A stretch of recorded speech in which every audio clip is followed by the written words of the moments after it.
Hi friends, welcome to Radha Manohari vlogs. మన హైదరాబాద్లో ఉన్న ఒక స్వయంభూ లక్ష్మీ నరసింహస్వామి దేవాలయాన్ని ఈరోజు మీకు చూపించబోతున్నాను. 400 సంవత్సరాల క్రితం ఈ దేవాలయంలో స్వామివారు స్వయంభూగా ఇక్కడ కొలువు తీరు ఉండటం జరిగింది.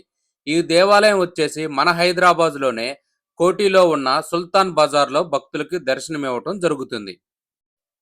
ఆ మహావిష్ణువు యొక్క దశావతారాల్లో లక్ష్మీ నరసింహస్వామి అవతారం చాలా విశేషమైన అవతారంగా భక్తులు భావిస్తూ ఉంటారు.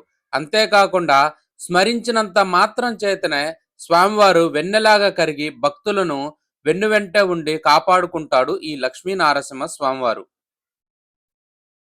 లక్ష్మీ నారసింహ అనే నామాన్ని స్మరించినంత మాత్రం చేతనే స్వామివారు వెన్నెలాగా కరిగిపోయి భక్తుల వెన్నువెంట ఉండే కాపాడటం జరుగుతుంది. 400 సంవత్సరాల క్రితం ఇక్కడ స్వామివారు స్వయంభూగా తాను వెలిశానని ఒక భక్తుడి కలలో కనపడి చెప్పటం జరిగింది. అప్పటి నుంచి స్వామివారు సామాన్య భక్తుల పూజలు అందుకుంటూ కొంగు బంగారమై ఇక్కడ కొలువుతీరు ఉండటం జరిగింది. నారసింహస్వామివారి పాదాల చెంత బాలకృష్ణుడు భక్తులకు దర్శనమిస్తూ ఉంటాడు. స్వామివారి పైన మనకి సీతామాత మరియు భరతుడితో కలిసి ఆ శ్రీరామచంద్రమూర్తి భక్తులకు దర్శనమివ్వటం జరుగుతుంది. మీరిప్పుడు చూస్తుందే స్వామివారి శిరస్సు భాగం. నారసింహస్వామి శిరస్సును మీరిప్పుడు చూస్తున్నారు. ఎక్కడా లేని విధంగా ఈ దేవాలయంలో ఒక విచిత్రం ఉంది. ఒకే శిలలో ఆంజనేయ స్వామివారు మరియు ఆ మహాగణాధిపతి స్వయంభూగా వెలవటం జరిగింది. మీరిప్పుడు చూస్తున్న ఈ శిల భూమిలోంచి పైకి ఉద్భవించిన శిలగా భక్తులు భావిస్తూ ఉంటారు. ఇది హరిహర క్షేత్రం. ఇక్కడ నారసింహ స్వామివారితో పాటుగా శివుడు కూడా భక్తులకు దర్శనమివ్వటం జరుగుతుంది. అయితే ఒక విచిత్రం ఏంటంటే ఎక్కడా లేని విధంగా ఇక్కడ శివుడు పంచముఖాలతో భక్తులకు దర్శనమివ్వటం జరుగుతుంది. సనాతన ధర్మంలో పంచముఖాలతో ఉన్న శివలింగానికి చాలా ప్రాశస్త్యం ఉంది. అలాంటి శివలింగాన్ని దర్శించినా, అభిషేకించినా చాలు వాళ్ళ జన్మ ధన్యమైందిగా భక్తులు భావిస్తూ ఉంటారు. స్వామివారిని చూడండి ఫ్రెండ్స్. 4 వైపులా 4 ముఖాలుంటాయి. స్వామివారి శిరస్సు భాగంలో కూడా ముఖాకృతి భక్తులకు దర్శనమిస్తూ ఉంటుంది. ఇంకొక విశేషం ఏంటంటే ఈ శివలింగాకారానికి భక్తులే స్వయంగా అభిషేకం చేసుకొని అలంకరించుకునే అవకాశం ఆ మహాదేవుడు భక్తులకు ప్రసాదించడం జరిగింది. పంచముఖాలతో దర్శనమిచ్చే శివలింగాకారాన్ని ఒక్కసారి దర్శించినా, ఒక్కసారి అభిషేకం చేసుకున్నా చాలు జీవన్ముక్తులుగా మారతారని మన శాస్త్రాల్లో చెప్పటం జరిగింది. ప్రతి సోమవారం కూడా వందలాది మంది భక్తులొచ్చి ఈ స్వామివారిని తమ స్వహస్తాలతో అభిషేకించి అలంకరించుకొని స్వామివారి అనుగ్రహానికి పాత్రులవుతూ ఉంటారు. ఈ దేవాలయం బయట ఒక నేషనల్ హైవే వెళుతుంది. ప్రతిరోజు ప్రతి సమయానికి కూడా వేలాది మంది వాహనాలు ఆ రోడ్డు పైన తిరుగుతూ ఉంటాయి. కానీ ఈ దేవాలయంలోకి కొద్దిపాటి శబ్దం కూడా వినిపించదు. ఈ దేవాలయం చాలా విశేషమైనదిగా భక్తులు భావిస్తూ ఉంటారు. ఈ దేవాలయంలో ధ్యానం చాలా అద్భుతంగా కుదురుతూ ఉంటుందంట.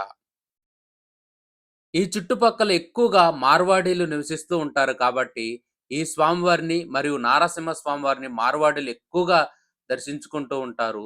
మార్వాడీలకు సంబంధించిన అన్ని పండగలు కూడా ఈ దేవాలయంలో ఘనంగా నిర్వహిస్తూ ఉంటారు.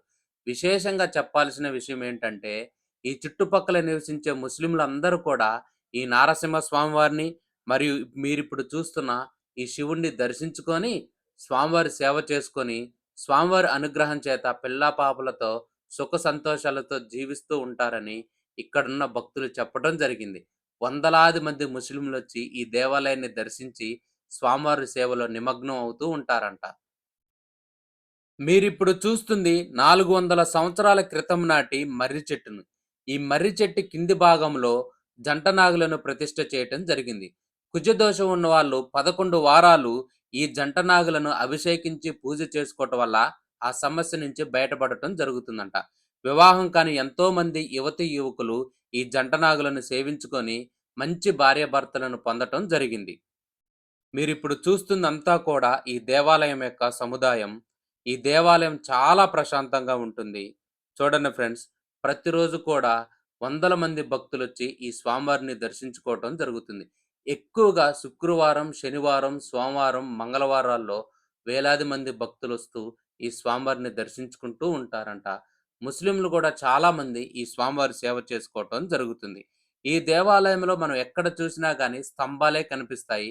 ఇది 400 సంవత్సరాల క్రితం నాటి పురాతన దేవాలయం కాబట్టి రాతి స్తంభాలు భక్తులకు దర్శనమివ్వటం జరుగుతుంది.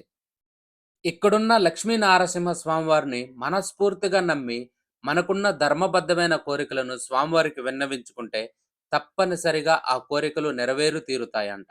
అలా కోరికలు నెరవేరిన భక్తులు ఎంతోమందున్నారు. ముఖ్యంగా జీవితంలో సెటిల్మెంట్ అవ్వని వాళ్ళు, వివాహం కాని వాళ్ళు, సంతానం లేని వాళ్ళు ఎక్కువగా ఈ నారసింహ స్వామివారి సేవ చేసుకొని, స్వామివారి అనుగ్రహం చేత వాళ్ళనుకున్న కోరికలన్నీ నెరవేరి, సుఖశాంతులతో జీవించడం జరుగుతుంది. ఇంతటి విశేషమైన ఈ దేవాలయం యొక్క స్థల పురాణాన్ని మనం తెలుసుకుందాం. 400 సంవత్సరాల క్రితం శ్రీ నరసింహ దాస్ అనే స్వామికి ఈ స్వామివారు కలలో కనపడి తనిక్కడ స్వయంభూగా వెలిసి ఉన్నానని, తనకు పూజలు చేయమని ఆజ్ఞాపించడం జరిగింది. స్వామివారి ఆజ్ఞ ప్రకారం ఈ చుట్టుపక్కల ప్రాంతాల్లో అంతా వెతికి ఒక గుహలో ఉన్న స్వామివారిని గుర్తించి ప్రతిరోజు కూడా శ్రీ నరసింహదాస్ గారు స్వామివారిని అభిషేక, అర్చనలు, పూజలు నిర్వహించేవారు. అలా స్వామివారికి గొప్ప భక్తుడుగా ఈ నరసింహదాస్ మారిపోవటం జరిగింది. లక్ష్మీ నారసింహ స్వామివారు మొదట శ్రీ నరసింహదాస్ స్వామివారితో పూజలు అందుకున్న తర్వాత సాధారణ భక్తుల పూజలు అందుకోవటం జరిగింది. ఈయన వంశస్థులై ఎంతో కృషి చేసి మీరిప్పుడు చూస్తున్న ఈ దేవాలయాన్ని రూపుదిద్దటం జరిగింది.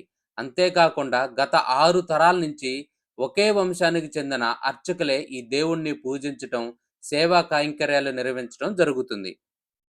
ఈ దేవాలయంలో మన హిందూ పండుగలన్నిటిని కూడా చాలా ఘనంగా నిర్వహిస్తారు. ముఖ్యంగా శ్రీరామ నవమిని, కృష్ణాష్టమిని, నారసింహస్వామి వారి కళ్యాణం మరియు మహాశివరాత్రి రోజున లక్షలాది మంది భక్తులొచ్చి ఈ స్వామివారిని దర్శించుకుంటూ ఉంటారు.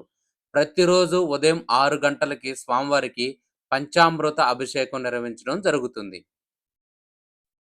నారసింహస్వామి నామాన్ని స్మరించినంత మాత్రం చేతనే సర్వపాపాలు, సర్వదోషాలు తొలగిపోవటం జరుగుతుంది. ఈ దేవాలయంలో ఉన్న స్వామివారిని దర్శించుకుంటే అపమృత్యు దోషాలు కూడా తొలగిపోతాయంట.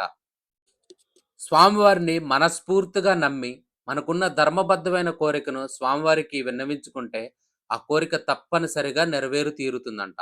ఇంతటి విశేషమైన ఈ స్వామివారిని మీరందరూ కూడా దర్శించుకొని, స్వామివారి అనుగ్రహానికి పాత్రులవుతారని భావిస్తున్నాను. ఈ వీడియో మీకు నచ్చింది కదా ఫ్రెండ్స్. నెక్స్ట్ ఇంకొక మంచి వీడియోతో మీ ముందుకొస్తాను.